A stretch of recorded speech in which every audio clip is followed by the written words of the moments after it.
Unsaturated हैं उनको हम कह सकते हैं मोनो अनसैचुरेटेड या poly unsaturated fatty acids according to the number of double bond, कितने डबल बॉन्ड वहां पे प्रेजेंट है उनके अकॉर्डिंग उनकी नेमिंग होती है। ठीक है, अब बात आ जाती है अब फैटी एसिड और ग्लिसरॉल आपस में कैसे ज्वाइन करेंगे। एक लाइन आपकी एनसीईआरटी की है, मैं जरूर बताऊंगी, आप सभी बच्चे नोट्स प्लस एनसीईआरटी दोनों से गो थ्रू होंगे। एक लाइन इसमें है, fatty acid has a carboxyl group attached to an R group. तो कंफ्यूज नहीं होना, इन्होंने कहा कि फैटी एसिड जो है उसके पास क्या होता है, एक कार्बोक्सिल ग्रुप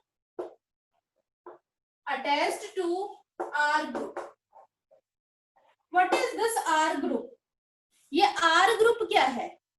ये आर ग्रुप कुछ भी हो सकता है, जैसे मैंने अभी आपको बताया ना,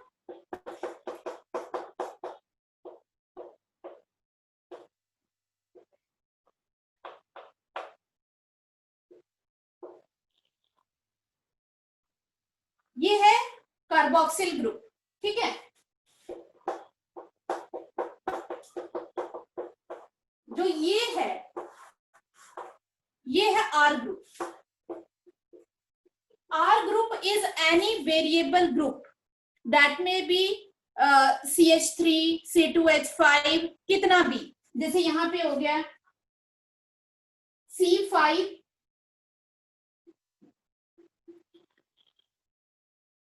ठीक है,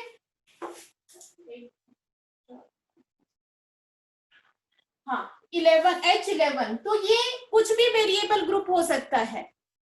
C5H11 that is a variable group, तो ये कुछ भी हो सकता है, कार्बन चेन हो सकती है, कुछ भी, कितना भी नंबर बढ़ता जा सकता है। तो ये आपके एनसीईआरटी में बताया है कि इनका नंबर कितना भी ज्यादा हो सकता है, ज्यादा बड़ा भी हो सकता है मॉलिक्यूल। तो कंफ्यूज नहीं होना, this one is carboxyl group and this one is R group. ठीक है, तो यहाँ पे कंफ्यूज नहीं होंगे बच्चे कि ये क्या जुड़ा है और एनसीईआरटी में क्या गिवन है।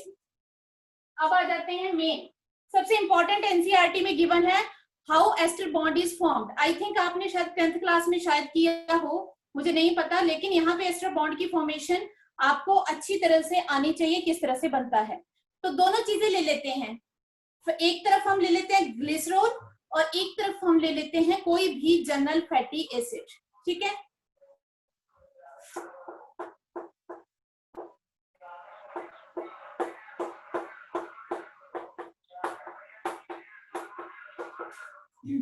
अब सभी बच्चे ध्यान से देखेंगे इसको कि किस तरह से एस्टर बॉन्ड की फॉर्मेशन हो रही है।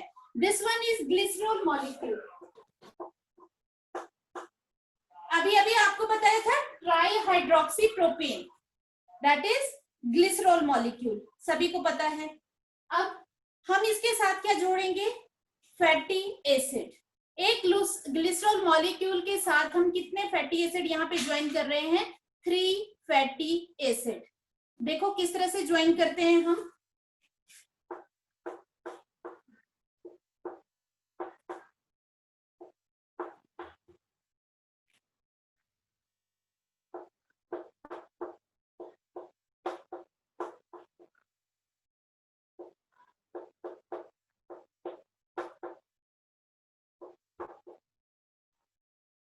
अब जिस भी बच्चे को, सभी भी बच्चे जो है वीडियो ऑन रखेंगे, ऑफ वीडियो किसी बच्चे का नहीं होगा।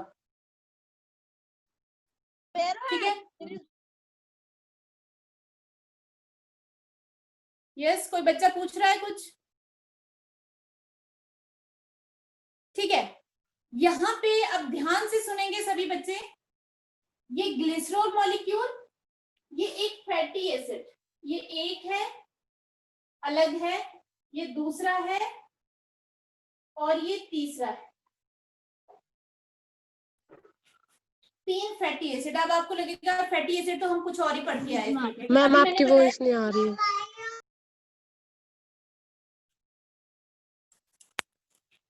आवाज आ रही है सभी बच्चों को?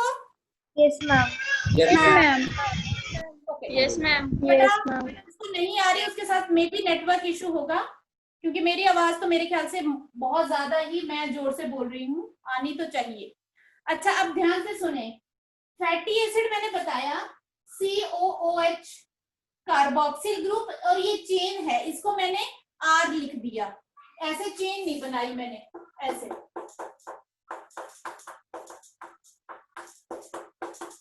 चेन नहीं बनाई मैंने इसको सिर्फ क्या लिख दिया, R, that is a variable group. मैंने उसको R लिख दिया। एक फैटी एसिड, दूसरा फैटी एसिड और तीसरा फैटी एसिड। अब यहाँ पे क्या होगा, रिमूवल ऑफ वाटर।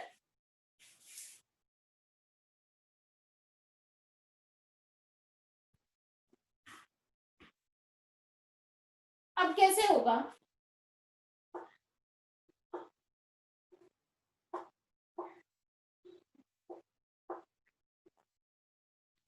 यहां से वाटर रिमूव होगा, अब फॉर्मेशन होगी एस्टर बॉन्ड की।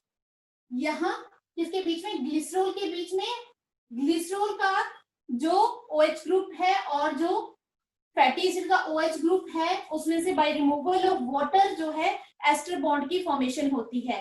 अब ये बॉन्ड बन जो है, यहां से वाटर रिमूव हो गया, 3 मॉलिक्यूल ऑफ वाटर, और क्या फॉर्मेशन हुई,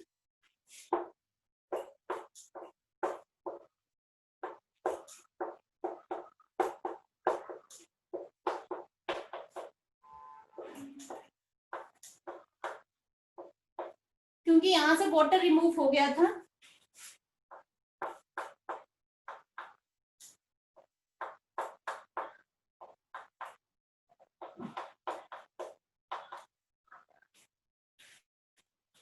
ये क्या बना, दैट इज ट्राइग्लिसराइड। ट्राई, क्योंकि यहाँ पे कितने फैटी एसिड से, 1 2 3, 3 fatty acid and 1 molecule of glycerol, that is triglyceride.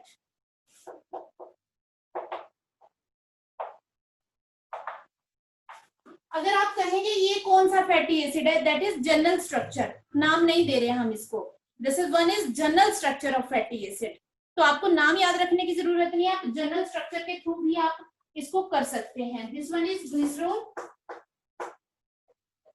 These are fatty acids, और कितने मॉलिक्यूल्स हैं, 3 फैटी एसिड्स हैं यहाँ पे, 3 fatty acid 1 glycerol give rise to triglyceride. आपने डाइजेशन वाले चैप्टर में भी आपने देखा होगा कि पहले जब ब्रेकडाउन होता है फैट्स का, पहले एक फैटी एसिड रिमूव होता है, फिर दूसरा, फिर बनता है डाइग्लिसराइड, फिर मोनोग्लिसराइड, फिर glycerol and fatty acids get separated. Clear है सभी बच्चों को, यहाँ पे कोई डाउट है तो बताएं, जल्दी से आवाज आनी चाहिए कि एस्टर बॉन्ड की फॉर्मेशन क्लियर है सभी बच्चों को। Yes ma'am. Yes ma'am. हाँ, सभी की आवाज नहीं आती है, तुम्हारी ये हाल है, देखो कितना ही चिल्ला ले टीचर, तुम्हारी आवाज बहुत कम आती है। 30 आई थिंक कितने स्टूडेंट्स ज्वाइन है, देखो 33 स्टूडेंट्स हैं, 33 तो नहीं है, हम कर लें तो 31 ही है, ठीक है। तो इन बच्चों की आवाज खूब सारी हो जानी चाहिए कि हमें क्लियर हो गया। अब आप सभी के पास जो एनसीईआरटी होगी उसमें भी ट्राइग्लिसराइड का R1 R2 R3 लिख लिया है उन्होंने, इसको R1 एक मॉलिक्यूल, दूसरा मॉलिक्यूल और तीसरा मॉलिक्यूल ऐसे कर दिया उन्होंने, और वहां पे भी आपको ट्राइग्लिसराइड का स्ट्रक्चर दिया है, कंफ्यूज नहीं होना। उन्होंने क्या कर दिया, उन्होंने एक ग्रुप एक साइड कर दिया OH, दूसरे ग्रुप जो है उन्होंने दूसरी साइड कर दिए, ऐसे कर दिया उन्होंने, देखो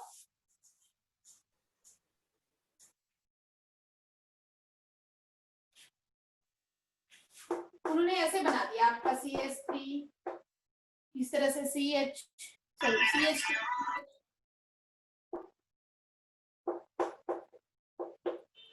उन्होंने H2 डायरेक्ट। बेटा सभी अपने आप को बच्चे म्यूट करके रखेंगे, बच्चे अपने आप को म्यूट करके रखेंगे, ठीक है। तो एक तो उन्होंने इस साइड बना दिया, जोड़ दिया फैटी एसिड, और एक इसके साथ फैटी एसिड जोड़ दिया, तो इसलिए आपको उनका स्ट्रक्चर थोड़ा सा डिफरेंट लगेगा, बट दोनों में सिमिलरिटी वैसे ही है, एस्टर बॉन्ड सेम ही तरह से उनकी फॉर्मेशन होगी, ठीक है। अब बात आ जाती है next, that is of phospholipids. कुछ लिपिड्स ऐसे भी होते हैं जो हमने लास्ट में कहा डिराइव्ड लिपिड्स, जिनमें आपके कंपाउंड लिपिड्स, कंपाउंड लिपिड्स ऐसे होते हैं जिसमें फैटी एसिड भी होगा, ग्लिसरॉल भी होगा, लेकिन इसको छोड़ के भी कुछ और इसके साथ में ज्वाइन करेंगे तो उसको हम कहते हैं कंपाउंड लिपिड। तो यहाँ पे कंपाउंड लिपिड का एक एग्जांपल है फोस्फोलिपिड।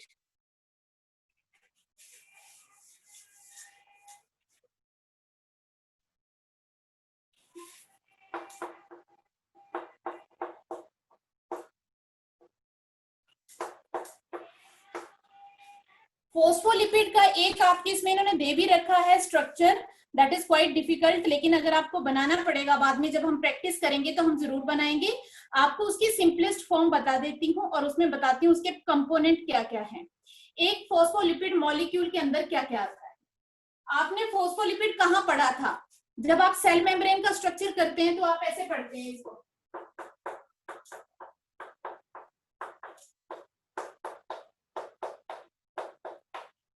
आपको याद आ गया होगा 9th क्लास में जब आप सेल मेम्ब्रेन का स्ट्रक्चर करते थे तो आप इस तरह से बनाते थे, these are known as phospholipids. तो ये फोस्फोलिपिड्स के स्ट्रक्चर में क्या क्या आता है वो मैं बता देती हूँ आपको। ये है इसका हेड,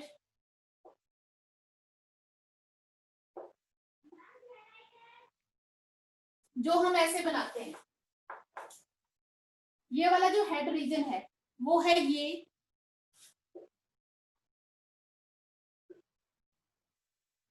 ये है इसकी जो हम जो है क्या बनाते हैं टेल। तो इसके हेड में क्या आता है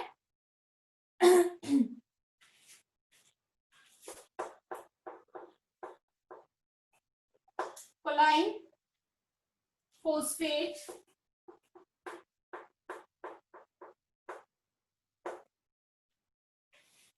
glycerol and this one is fatty acid, chain of fatty acid, and this one is also fatty acid। और यहां से ये एस्टर बॉन्ड से ग्लिसरॉल के साथ ज्वाइन है। तो यहाँ पे देखो क्या क्या आ रहा है। सबसे पहले हम कहेंगे ये नाइट्रोजन कंटेनिंग बेस, यहाँ पे कोलाइन। कंपोनेंट्स क्या क्या है इसके अंदर, और पहले तो आप ले लो ग्लिसरॉल, मेन चीज ले लो पहले ग्लिसरॉल, दूसरा फैटी एसिड, ठीक है फैट बन गया ये, थर्ड नाइट्रोजन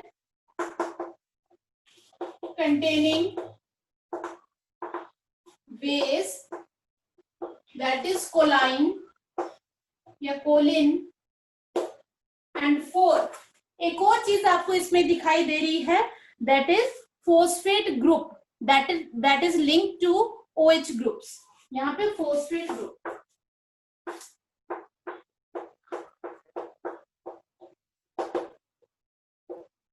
तो ये चार मिलके बना रहे हैं किसको, फोस्फोलिपिड। तो इसीलिए मैंने कहा कि glycerol, alcohol and fatty acid, इसको छोड़ के भी इनके साथ कुछ और मॉलिक्यूल्स ज्वाइन होते हैं, तो that is are known as compound lipids. अब what is the function, these are found in cell membranes. इसके अलावा भी और सारे आपके यहाँ पे एग्जांपल है, जैसे ग्लाइकोलिपिड, ग्लाइकोलिपिड्स हैं, ये फोस्फोलिपिड्स हैं। ग्लाइकोलिपिड जिसमें यहाँ पे इसके साथ एक और मॉलिक्यूल होता है that is of glucose molecule, glucose molecule की भी इसके साथ ज्वाइन हो जाए that is known as glycolipid. लेकिन वहां पे फोस्फेट ग्रुप और ये नहीं होगा, उनका डिटेल स्ट्रक्चर मैं आपको नहीं करवा रही हूँ, ना ही आपके सिलेबस में है, बट आपने याद रखना लिपिड मॉलिक्यूल के साथ अगर ग्लूकोज ज्वाइन हो that is known as glycolipid. तो ये तो थे हमारे जो है फोस्फोलिपिड्स जो कि थे कंपाउंड। अब आ जाते हैं डिराइव्ड लिपिड्स पे। ये वो हैं जिनके अंदर फैटी एसिड्स नहीं होते हैं, क्यों, लेकिन इनकी फैट लाइक प्रॉपर्टीज होती हैं जिसकी वजह से हम इनको लिपिड्स के अंदर रखते हैं। ये स्ट्रेट चेन नहीं होते हैं, इनके अंदर क्या होती हैं, रिंग्स ऑफ कार्बन मॉलिक्यूल्स की रिंग्स प्रेजेंट होती हैं। तो देखते हैं व्हाट आर डिराइव्ड लिपिड्स।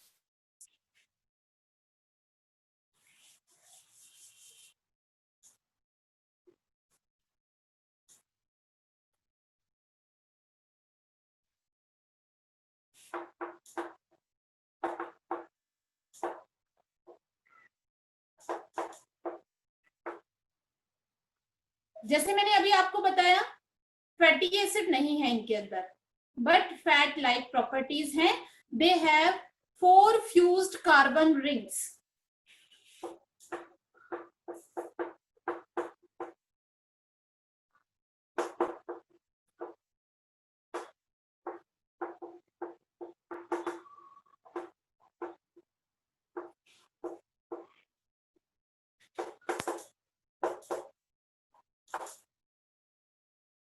तो एग्जाम्पल क्या क्या है इसके? दैट इज कोलेस्ट्रोल, जो कि एनिमल टिश्यूज में पाया जाता है, हमारे लीवर में प्रेजेंट होता है. इसके अलावा हमारे हॉर्मोन्स का पेरेंट कंपाउंड है वो. ध्यान रखना, हमारे जो हॉर्मोन्स होते हैं जैसे प्रोजेस्टेरोन है, एस्ट्रोजन है, टेस्टोस्टेरोन है, इनका जो पेरेंट कंपाउंड है जिससे ये डिराइव हुए हैं, दैट वन इज कोलेस्ट्रोल. इसके अलावा इसका और प्लांट्स में जो है दैट इज आर्गोस्टेरोल. इनको हम क्या कह देते हैं? स्टीरॉइड्स.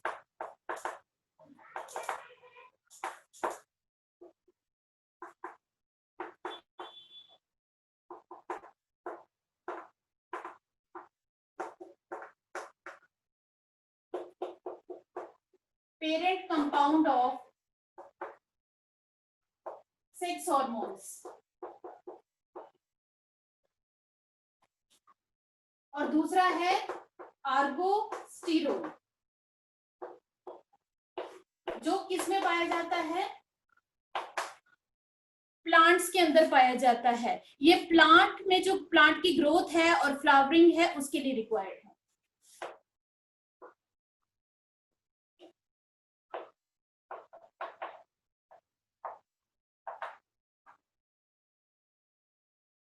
अब स्ट्रक्चर आता है कोलेस्ट्रॉल का. अब कोलेस्ट्रॉल का जो स्ट्रक्चर आता है आपको थोड़ा उसकी प्रैक्टिस करनी पड़ेगी, क्योंकि उसमें जो रिंग्स हैं और जो कार्बन एटम्स है ज्यादा डिटेल्स करने की आपको रिक्वायरमेंट नहीं है. जस्ट आपको जो स्ट्रक्चर गिवन है वही आपको प्रैक्टिस करना है जो आपकी एनसीईआरटी में है.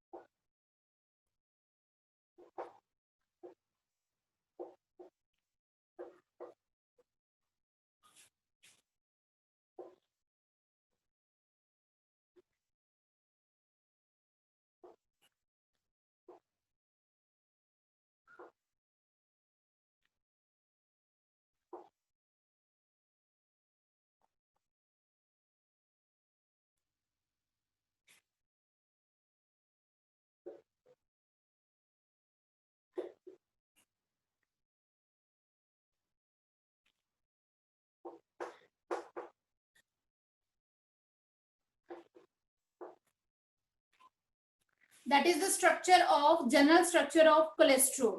आपको इससे बहुत ज्यादा डिटेल्स बॉन्ड की करने की जरूरत नहीं है. इसमें आपने 4 कार्बन रिंग्स, ये 4 कार्बन रिंग्स हैं जो फ्यूज फॉर्म में प्रेजेंट होती हैं, और that is the basic structure of cholesterol. ये मॉलिक्यूल का आपको जनरल स्ट्रक्चर बनाना है, ड्रॉ करना आना चाहिए सभी बच्चों को. तो अब हम कल डिस्कस करेंगे नेक्स्ट जो लिपिड्स होते हैं, या जो हम फैटी एसिड्स की बात कर रहे थे, हमारी हेल्थ के लिए कौन से एसेंशियल हैं, कौन से नहीं है. जब हम सैचुरेटेड फैट लेते हैं ज्यादा अमाउंट में तो हमारी बॉडी को वो किस तरह से हार्म करते हैं, या जब हम अनसैचुरेटेड लेते हैं तो वो कैसे बेनिफिट करते हैं.